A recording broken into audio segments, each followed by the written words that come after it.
Selamat datang di Optis, obrolan para tifosi. Ya gitulah, gue udah malas nimpalin temen gue. Ya udahlah kalau kayak gitu. Jadi di episode 2 nih Yang ya, masih belum ada bumpernya. Yang masih belum ada bumpernya ya. Masih bersama saya Reza dan kawan saya Rudy Wawor.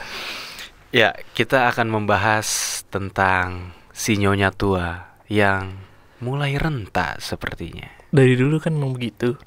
Oh enggak, dari dulu perkasa. Juventus adalah satu-satunya klub Italia yang berhasil mencapai final Liga Champions di 2 edisi Liga Champions dalam 10 tahun terakhir, 2015 dan 2017. Yang itu ya, yang pada akhirnya dikolongin sama Cristiano Ronaldo ya. Yang akhirnya diacak-acak sama Zidane. Nah, kayak gitu, Ra. Oke. Nah, gue mau tanya nih, menurut pendapat lu ya, Juventus ini tuh ada di bagian apa dengan Allegri? Karena musim lalu kan bisa dikatakan Juventus juga tidak dalam performa terbaiknya. Lalu menunjuk kembali Massimiliano Allegri, berharap untuk membangkitkan kembali Juventus yang pernah kita tahu dulu yang gagah perkasa. Nah, ada di era mana sekarang? Silakan. Sangat bisa dijawab sebenarnya. Bisa kelihatan banget ya dari papan klasemen, sebenarnya udah terlalu kelihatan bahwa sebenarnya kayaknya Juventus menurut gue pribadi ya, sebenarnya biarpun belum sampai akhir musim sih, menurut gue masih di era kemunduran ya. Dari mulai ditunjuknya Allegri di musim lalu, menurut gue ini jadi satu pertanda di mana manajemennya udah mulai cari cara praktis lagi gitu.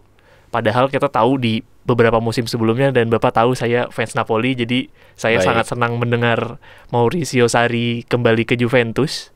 Maksudnya kembali ke Italia gitu maksudnya. Oh iya, kan dari Chelsea kan. Dari Chelsea.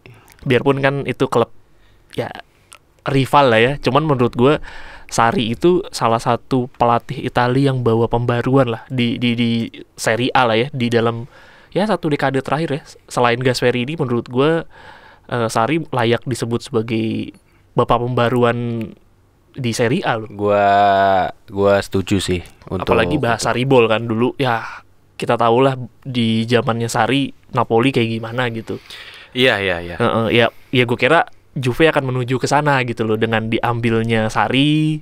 Terus biarpun di akhir musim ya dipecat lah ya, karena tidak bisa membawa Juventus melaju jauh di era Champions. Ya sepertinya manajemen Juventus juga cukup nggak sabar gitu ya dengan performa Juventus di bawah Sarri. Iya. Terus juga kan di musim berikutnya Pirlo, kita tahu lah. Oh iya. Pirlo tuh iya, ada Pirlo di situ, dan di musim itu sebenarnya juga Pirlo nggak jelek-jelek amat. Setahu gue dia menang Coppa kan. Dia masih menang Coppa, dan biarpun Serie A juga nggak dijatuh ke tangan Juve lagi, karena ya balik lagi ya pelatih magang ya kan. Pelatih magang tapi bawa filosofi, memang secara sepak bola udah berubah tuh. Template-nya Juventus yang tadinya sing penting menang, jadi Juventus yang punya inisiatif dalam membangun serangan. Iya, mengambil inisiatif lah ya. Iya, membawa pembaruan lah. Sarri dan menurut gue Pirlo itu salah dua pelatih yang bawa pembaruan di Juve. Nah, entah kenapa yang gue tidak mengerti dari manajemennya Juve, di musim berikutnya dipanggil lah bapak pembusukan Serie A sama pelatih kesayangan lu di Milan dulu, Massimiliano Allegri. Mas Milano Allegri. Iya, Mas Milano Allegri. Yang dimana kita semua udah tahu ya taktik yang dipakai Allegri ini. Ya gue nggak tahu ya lu setuju atau nggak, di Serie A sendiri menurut gue ini taktik yang udah mati sih, yang udah nggak layak disebut sebagai sebuah strategi gitu loh. Timnas Italia yang kita tahu juga mainnya emang gimana, kan nggak begini juga gitu loh. Iya. Menurut iya sih. Strategi Allegri itu gue nggak bisa terlalu dalam juga ya ngebahasnya, tapi Allegri itu memang bermainnya masih agak-agak tradisional gitu lah. Tradisional dan pragmatis aja. Pragmatis aja. Nah, tapi Serie A juga udah mulai bergeser nih, dari yang tadinya klub-klubnya juga mengincar kemenangan aja. Nah, sekarang udah mulai nih kayak memberikan permainan yang cukup atraktif lah ya. Udah mulai ngebangun serangan dari bawah, set piece. Udah mulai pressing gitu, udah mulai fluid gitu. Nah, sedangkan Allegri masih bermain dengan strategi yang memang mengandalkan pemain di posisi-posisi tertentu untuk Iya. bersinar gitu ya. Iya, Dalam iya. artian emang dikasih role yang saklek gitu. Iya. Nah, Iya. ini yang udah Iya, dan dulu kan Allegri yang berhasil di Juve adalah Allegri yang punya pemain-pemain kelas Wahid, kelas Bapak. Wahid. Oh ya bener ya. Waduh, Pirlo lah, ya Pirlo. you name it lah. Arturo Vidal. Ada Pogba Paul yang lagi di Pogba. prime-nya dia gitu. Mm-mm. Terus juga di area sayap juga bukan pemain-pemain ada yang Carlos Tevez. iya, waktu di itu. depan juga gacor, di area samping yang dimana Allegri memang salah satu kekuatannya juga mainan di area sayap juga gitu. Iya. Ya sekarang lo bandingin sama era sekarang gitu, wah udah nggak work sama sekali gitu. Dan ya nggak tahu ya, mungkin kalau kita lihat di klasmen papan atas sekarang Serie A, siapa sih tim yang masih main dengan paradigma yang penting menang gitu. Even menurut gue Roma gue masih agak kurang setuju kalau Mourinho tuh mainnya bertahan. Enggak juga sih. Ya gak tahu sih, ini banyak tapi perdebatan. Mourinho juga tidak mengambil inisiatif menyerang. Tapi AS Roma juga yang benar-benar gua tonton kemarin pas lawan Napoli. Iya, yang kita tonton. Yang kita tonton itu juga udah mulai ngegigit lah ya menurut gua Roma. Walaupun secara eksekusi gak jelas. pembangunan serangannya dibandingkan sama Napoli jauh. Ya itu kan terbukti bahwa di pertandingan itu Roma tidak melakukan shot on goal sama sekali. Iya benar lagi. Benar lagi.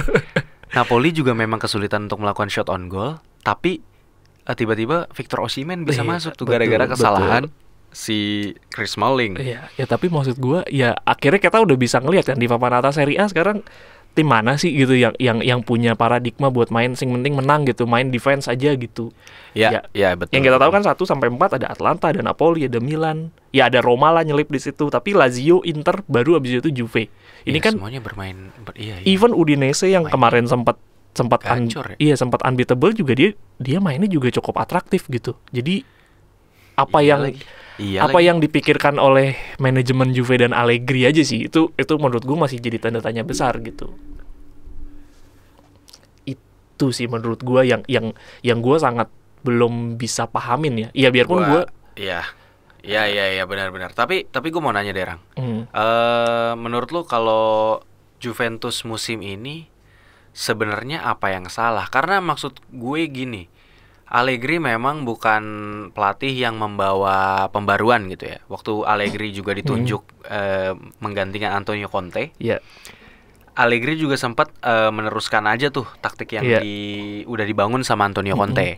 Lalu dia dia kopas dulu, abis itu baru mulai main sama 4 back kalau nggak salah. Tapi itu setelah beberapa lama lah gitu. Sangat lama, betul. Nah, menurut gua kedalaman skuad Juventus musim ini juga masih cukup baik gitu. Di sana ada Angel Di Maria. Enggak sih, menurut gua ada hancur Paul musim Pogba ini. yang memang musim ini hancur. Ya lu cedera kan? Iya. Tapi apakah strateginya Allegri yang memang membutuhkan pemain-pemain yang dia pilih atau dia andalkan gitu, itu tidak berjalan karena memang pemain-pemainnya yang sedang dilanda cedera gitu. Karena banyak media mengatakan juga Allegri ini berkelit lah ya tanda kutip, dia itu pemain-pemainnya ini banyak yang cedera, jadi nggak bisa nih strategi yang dia inginkan itu berjalan dengan baik. Iya, menurut betul, lu gimana? Betul. Tanggapan lu gimana soal ini kan jokes yang gue udah sempat beberapa kali lah bahas juga kan ke beberapa orang. Kayak terakhir dia bukan berkelakar lah, beralasan bahwa pemain gue lagi banyak yang cedera. Coba deh kalau lu posisiin AC Milan pemain 6 pemain cedera gitu. Apa yang terjadi di AC Milan? AC Milan lawan Juve. AC Milan lawan Juve menang AC Milan dengan kondisi pemain saat itu AC Milan lagi cedera kurang lebih 9 orang. Iya, jadi maksud gue ya itu salah satu faktor lah. Gue juga setuju lah. Sekarang pemain-pemain yang dianggap kunci lah ya, mungkin ya Chiesa, ya terus juga di gelandang Pogba cedera, Di Maria yang on form di awal pertandingan musim, cedera juga betul. Terus juga pemain yang available sekarang menurut gue memang kualitasnya, wah gue sih gak bilang itu kualitasnya Juve ya. Misalkan gue lihat, saya sebut nama deh mungkin yang orang-orang juga langsung ngeh lah, McKennie itu ancur-ancuran. Gue nonton dia main tuh fisik doang gitu. Fisik kuat tapi ancur-ancuran. Terus yang paling ketara Cuadrado nih pemain harusnya udah lama dia ngangkut air aja udah di Kolombia menurut gua ya. Iya sih. Itu pemain tanpa Juan Cuadrado itu tuh kan pemain yang memang mengandalkan kecepatan dan kelincahannya dia gitu di lapangan ya, terutama di posisi sayap iya, gitu. tapi kan dia butuh visi juga ya untuk ngelakuin passing. Iya, Cuadrado ini kayak udah mulai abis lah menurut gua. Menurut gua sih udah harus pulang kampung, at least dia buka warung lah. Minimal ya, karena menurut gua udah secara teknik sepak bola menurut gua di Juve udah nggak kepake, dan itu salah satu peran yang cukup penting. Di kiri juga Alexandro Alexandro hancur juga gitu loh, jadi gak jalan karena kan Allegri salah satunya selain lini tengah yang dipakai untuk ngelakuin pergerakan ke depan, tapi juga sayap kan dibutuhin juga kan. Fullbacknya dia benar-benar wingback sih. Iya, Allegri itu wingback. mainnya wingback. Nah, tapi kan pada akhirnya jadinya hancur banget. Nah, yang sebenarnya sih yang gue lihat di beberapa pertandingan terakhir sih yang cukup menjanjikan justru malah pemain-pemain mudanya. Samuel Eling Junior. Eling Junior. Itu benar-benar bisa memberikan gara-gara itu. Iya. Ketika dia dimainkan tuh. Iya, Asli. iya memang di saat krisis kayak gini tuh memang banyak klub-klub yang pada akhirnya merelakan ya, lebih tepatnya kayak ya udah deh kita coba aja alternatif pakai pemain muda. Ya itu kan kejadian sama ya MU pada saat ya Waktu Greenwood, iya, ya Elanga itu kan semua PSG hadir tuh. ketika memang udah nyerah nih pemain senior gue bapuk nih, apa yang harus gue lakuin ya pasang pemain muda gitu loh sebagai alternatif. Iya benar. Itu memang pilihan terakhir di mana ketika pemain-pemain senior lu udah nggak perform. Sebenarnya kan ada beberapa pemain yang jadi notable kan, kayak misalkan ya Miretti, terus juga Martin Solé, terus juga ya itu beberapa pemain yang tadi Eling Junior juga salah satu yang cukup nampil lah ya akhirnya, ya lebih baik dibandingkan pemain seniornya lah jadinya. Iya. Ya itu sih memang jadi secerca harapan sih. Tapi menurut gue bukan kelasnya Juve, apalagi pertandingan terakhir lawan Lecce. Wah, aduh. Pak itu lawan peringkat 17 loh, maksud gue ngelihat wah, dan gimana ya, gue ngeliat wah Juve hancur-hancuran, tengahnya nggak jalan, area sayapnya juga hancur-hancuran. Tapi setahu gue menang kan 1-0 doang ya. Iya, 1-0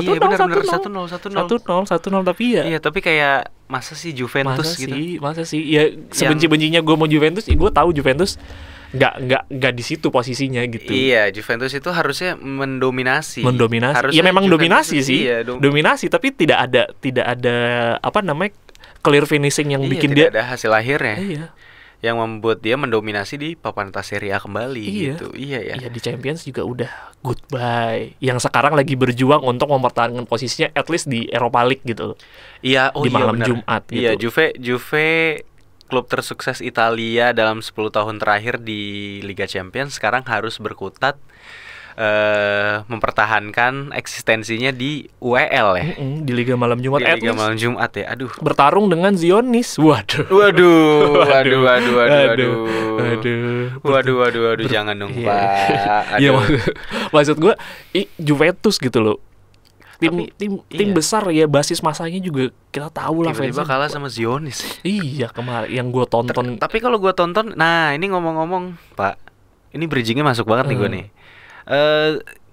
Yang membuat Zionis itu menang Maccabi Haifa lah ya. Iya, kebetulan tim ini punya nama ya. Iya. Maccabi Haifa menang itu sepertinya ini sih. Mungkin lu setuju sama gue. Juventus ini pemain-pemain itu kayak kehilangan ini semangat juang, determinasi. Karena gue ngelihat waktu ngelawan Milan ini entah apa yang salah ya. Waktu lawan Milan itu sebenarnya Milan juga mainnya nggak bagus-bagus banget. Milan itu kan sebenarnya tim yang memang mengandalkan counter attack gitu ya. Ngepres counter, dapat bola counter. Nah, ketika Milan ngepres itu sebenarnya banyak kan ruang kosong yang ditinggalin untuk posisi tersebut. Misalnya Theo Hernandez lagi nekan ke tengah, overlapping atau lagi nekan ke tengah. Tentu posisinya dia itu akan kosong untuk beberapa saat sebelum di cover sama misalnya Fikayo Tomori atau siapapun yang bermain di back tengah. Nah, tapi pemain Juventus ini nggak ada yang bergerak untuk ke sana. Kalau lu lihat, banyak pemain Juventus ini yang mainnya ketika mereka defense gitu ya, orangnya. Itu kayak udah ogah-ogahan aja gitu, kayak males-malesan gitu. Atau kalaupun nyerang ketika lagi transisi atau apa, mereka nggak yang cepat ngisi ruang gitu loh. Itu menurut gue bingung ya, apa yang salah? Apakah Allegri memang menginstruksikan pemainnya untuk rigid aja, mainnya di posisi lu aja, atau emang ini pemainnya yang kayak ngeblank gitu sama maunya Allegri gitu? Bisa jadi, menurut gue kemungkinan yang kedua sih ya. Menurut gue ada beberapa sih, gue baca di beberapa media juga ada beberapa pemain yang ngerasa keberatan sama strateginya Allegri. Mereka agak kebingungan gitu dengan implementasi taktik yang diharapkan sama Allegri, karena menurut mereka ini nggak make sense gitu loh. Makanya ya gue nggak, to be honest, gue nggak nonton yang pertandingan lawan Milan, tapi beberapa pertandingan lainnya gue perhatiin. Salah satunya yang lawan Sampdoria yang pas itu seri, gue lupa kayaknya 0-0 itu. Juventus kelihatan banget memang bingung gitu loh ketika dia nguasain bola. Dia selalu kebingungan untuk ngalirin bola ke depan. Itu. Lalu yang kedua, gue nggak ngerti kenapa strategi Allegri kenapa ada banyak banget tendangan jarak jauh yang terjadi dari yang terakhir lawan Lecce, kalau lo tahu itu tendangan dari luar kotak penalti. Jadi bingung kan? Padahal kita tahu strikernya juga bukan striker yang ngecek-ngecek juga gitu loh. Iya, ada striker Napoli di sana, ex-striker Napoli. Enggak, bukan yang itu yang gue omongin, yang satunya lagi Dusan Vlahovic. Kalau yang itu mah itu kan itu striker kelas C lah. Enggak dong. Itu sebagai mesayah juga di Napoli untuk beberapa musim. Tidak boleh Anda ini diskreditkan lah. Tapi maksud gue gila loh. Apa yang membuat strateginya bisa kayak gitu. Jadi lebih masuk akalnya nih, kayak 11 pemain masuk ke lapangan bingung mau ngapain. Cuma disuruh main aja deh Mas gitu. Jarak antar lini belakang ke depan, gini, belakang, tengah, depan itu kayak aneh gitu loh. Lini tengahnya Juventus nggak ngalir. Padahal Juventus yang gue tahu tuh ya lini tengahnya harusnya brengsek sih. Kayak gue nonton Juventus kan sebenarnya nggak niat nonton ya, tapi emang kalau terpaksa saya terpaksa kan. Jadi kayak Pirlo, Vidal di sana, Pogba atau Claudio Marchisio di sana tuh emang bener-bener yang tengahnya tuh lengkap. Iya, kita tahu lah tengahnya gimana, belakangnya ada, playmakernya ada, breakernya ada, box to boxnya ada, atau gelandang yang memang kreatifnya ada gitu, di kreatif advance playmakernya gitu. Dan belakangnya juga memang kokoh gitu ya. Betul, ada trio BBC, Barzagli, Bonucci, Chiellini. Nah sekarang tapi juga menurut gua lini belakang Juventus ini juga keropos banget sih. Wah, udah habis masanya menurut gua sih. Mathis de Ligt. Gua baru ngeh ketika Mathis de Ligt itu cabut sebenarnya. Gua pikir Mathis de Ligt itu tuh pemain back yang ini loh, kayak biasa aja dan emang kadang-kadang juga nggak yang sebersinar itu gitu loh, nggak kayak waktu dia di Ajax musim yang dia sampai semifinal Liga Champions gitu kan. Iya, kita nggak pernah ngelihat performa itu lagi lah selama di Juve. Benar, selama di Juve. Tapi ternyata permainan yang dia berikan itu walaupun nggak signifikan banget, tapi sebenarnya dia sebagai jangkar gitu loh, orang. Berasa banget sebagai safety netnya gitu loh di Juventus. Kayak pemain-pemain Juventus itu juga kayak nggak tenang gitu sekarang ketika mereka mau minta bola dari belakang atau mau nyerang tuh udah kocar-kacir aja duluan gitu. Manajemen Juve kan berpikir bahwa Mathis de Ligt bisa digantikan sama Bremer dan Federico Gatti ya. Aduh, itu siapa pula, Pak? Itu logika yang masuk akal sekali ya ketika kita lihat di permainan kenyataannya bahwa nggak jalan juga. Terus juga Bonucci ternyata memang udah habis ya. Gua setuju. Kita Bonucci bisa lihat bahwa Bonucci juga nggak bisa naikin moral pemain juga. Lalu juga secara permainan udah nggak bisa ngejar sama sekali. Iya benar sih. Karena dulu mungkin dia kalau dia underperform, at least ada Chiellini sama De Ligt lah. Atau De Ligt. De Ligt yang bisa cover gitu. Sekarang backupannya dia kalau nggak Rugani, ya Bremer. Kalau nggak Federico Gatti, ya Hamsyong gitu loh. Hamsyong. Mereka juga pasti ngerilai juga sama Bonucci. Pas dia lihat Bonucci juga underperform, ya udah. Berarti standarnya ada di situ gitu loh. Iya benar. Gue mau nambahin sebagai orang yang masih suka main bola ini orang asik. Menurut gua penampilan Wojciech Szczęsny di bawah mistar gawang Juventus juga nggak terlalu menenangkan pemain-pemain lain. Gua pernah denger dari temen gua gitu ya, maksudnya waktu kita lagi main, kiper itu ketika underperform itu tuh bener-bener ngaruh sebenarnya ke mental teman-teman yang lain. Karena kiper itu mood booster. Ketika kiper itu bermain sangat baik atau bermain baik gitu ya, bermain solid, itu tuh bener-bener bikin kayak pemain lain tuh bakalan percaya diri. Gua berasa itu banget gitu. Ketika kiper gua emang kayak busuk atau nggak bisa ngelakuin penyelamatan tuh bete banget Iya, rasanya. iya, Tapi ketika kiper itu udah ngelakuin satu penyelamatan gitu, terus dia emang ngeluarin passionnya gitu kayak teriak atau apa, itu bener-bener yang kayak ngebangkitin semangat gitu Iya, loh. iya. Nah menurut gua penampilan Wojciech Szczęsny ini juga bener-bener kesorot banget sih di Iya. penampilan Juventus yang sekarang lagi ancur-ancuran Iya, ini karena gitu. ya memang salah satu pilar penting juga gitu loh. Kalau sih, iya, iya, lini belakang kan salah satu hal yang harta karun yang dimiliki Juve lah ya. Iya bener. Jadi kalau bener. itunya juga nggak stabil ya sudah. iya. Jadi memang menurut gua agak cukup kompleks ya masalah Juve di sebenarnya sih dari musim lalu, cuman musim Ya. ini udah makin kelihatan, diperburuk lah. makin kelihatan. Makin diperburuk lah. Terus juga dengan kebijakan transfernya yang menurut gua makin gak masuk akal gitu loh. Maksud gua lu berani beresiko ngambil pemain-pemain yang memang udah punya historical cedera yang cukup panjang, terus lu paksain gitu loh untuk lo jadikan key player untuk menggantikan pemain-pemain lain lu yang sebenarnya jauh lebih fit gitu. Yang lebih established deh. Nah, itu menurut gua udah banyak faktor lah ya, selain yang tadi kita berbicara masalah taktik, terus juga masalah pemain-pemain yang udah habis, terus juga ini ngomongin kebijakan transfer. Ya gue masih belum bisa memahami sih kebijakan transfer untuk ngambil Pogba yang di musim lalu di MU juga banyak cedera, lalu banyak masalah. Terus habis itu bikin dokumenter, lalu lo ambil jadi salah satu pemain termahal di klub lo. Itu sih gue nggak paham sih. Iya mahal lagi penebusannya Eh, Juventus ya. Masih Atau gratis lagi sih? gratis, tapi dia sekarang jadi pemain dengan gaji termahal di dibayar Juventus. mahal ya digaji. Iya Digaji. benar-benar. Iya, maksud gue manajemen Juve kebijakan. nggak ngelihat apa bahwa terakhir itu setahu gue Madrid itu mau nawar sampai mundur loh. Iya, gue setuju. Berarti nih. kan ada Gue something setuju. wrong gitu ketika ada klub besar menarik dirinya untuk nggak mau ngambil pemain kan. Dari obrolan kita ini, gue bisa menyimpulkan sih masalah Juventus itu tuh nggak terdapat di satu titik. Enggak Ini sih. sama kayak tragedi Kanjuruhan ya, Iya, yang masih belum ada tuntas. banyak Maksud banyak gue, pihak yang iya, terlibat. ada banyak pihak yang terlibat, di mana semua pihak itu juga masing-masing punya Ya, salah. punya Punya andil, andil salah di punya situ. andil salah di sana.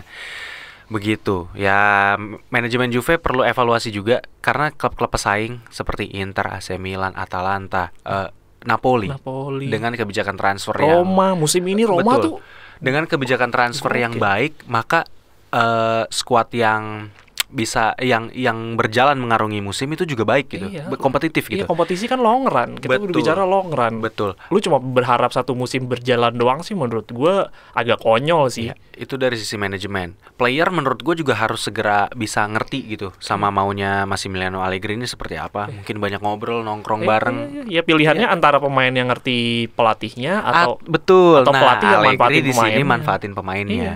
Gitu. Menurut gua semua orang yang ada di Juventus itu harus wise sih. Kalau pengen harus. ngelihat Juventus ini bangkit lagi gitu. Iya.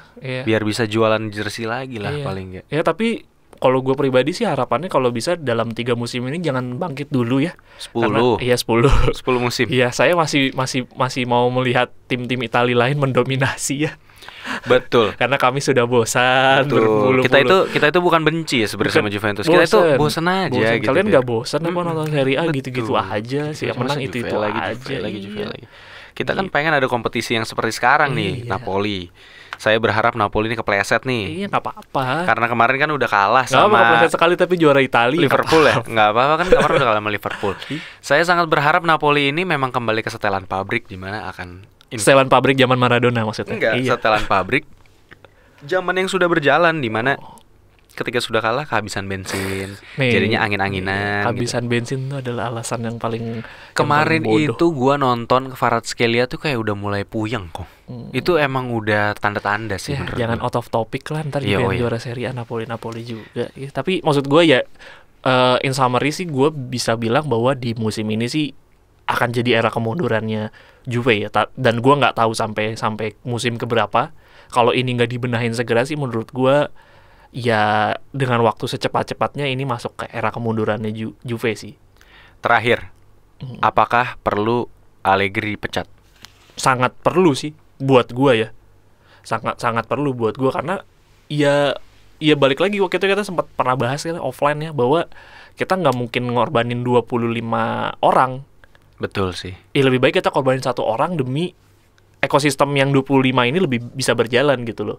Ngapain kita harus buangin semua pemain? Lebih baik kita buang 1 pelatih, masukin pelatih baru, jalanin ekosistem baru dengan mindset yang lebih fresh gitu. Siapa pelatih yang cocok menangani Juventus ketika Allegri nanti misalnya dipecat menurut lo? Ya Conte lah. Kan kalau kita lihat dari dinamika yang ada kan informasinya Conte katanya akhir musim gak mau perpanjang kontrak, mau ke Juve. Mau ke Juve. Iya, dari Tottenham dia gak mau perpanjang kontrak, dia mau ke Juve. Gue sih berharap Thomas Tuchel ya. Ya, bagus. Tuchel aja. Karena Tuchel main 3 back. Iya, betul. Juve bisa main 3 back. Sama-sama pala batu juga kan sama Allegri ya. Semoga juga sama-sama jadi nggak sukses juga sih. Iya. Gitu. Harapan saya sih seperti itu ya. Tapi gini, serius notesnya adalah Tuchel itu bukan pelatih ecek-ecek. Tuchel itu pelatih besar. Jadi gue pengen juga Serie A ini bisa makin kompetitif sih. Makin seru juga gue nikmatin nonton. Iya. Tapi menurut gue another opinion ya, maksudnya alternatif opinion menurut gue, kalau memang Conte dirasa nggak secara harga nggak masuk ya, menurut gue dengan pelatih tim papan tengah Serie A, menurut gue Juve akan lebih berkembang juga sih, karena memang beberapa kali Juve berhasil memberi pelatih middle, pelatih papan tengah untuk jadi pelatih gede. Ya Conte emang dari mana kalau lo tahu kan? Awalnya kan dia bukan melatih. Even Allegri pun juga gitu. pelatih dari papan tengah. Jadi menurut gue bisa aja ngambil dari pelatih Sassuolo yang sekarang gue juga lupa namanya, tapi gue tahu strategi Sassuolo musim ini juga lumayan oke. Atau Davide Nicola yang membawa Salernitana mengejutkan atau ada di papan tengah. Rafael Palladino di Monza, menurut gue juga Monza musim ini cukup oke. Jadi ada banyak opsi yang bisa diambil sama Juve musim ini gitu loh, dan banyak pelatih yang punya spirit yang lebih fresh gitu, mindset lebih fresh, dan rasa cintanya sama Juve juga menurut gue juga banyak yang punya kecintaan sama klub ini gitu loh. Kayak Palladino setahu gue kan juga memang pemain akademinya juga gitu loh. Jadi ya bisa dipertimbangkan lah, selain memang pelatih-pelatih yang punya nama-nama mentereng sih. Oke. Gitu. Make sense sih. Yalah, tuh gua gitu. Oke. Iya, apalah sebagai yang pelatih football manager. Iya. Oke deh. Gitu, Pak. Semoga Juve masih tetap inkonsisten sampai 3 musim ke depan. Amin. Goodbye. Thank you.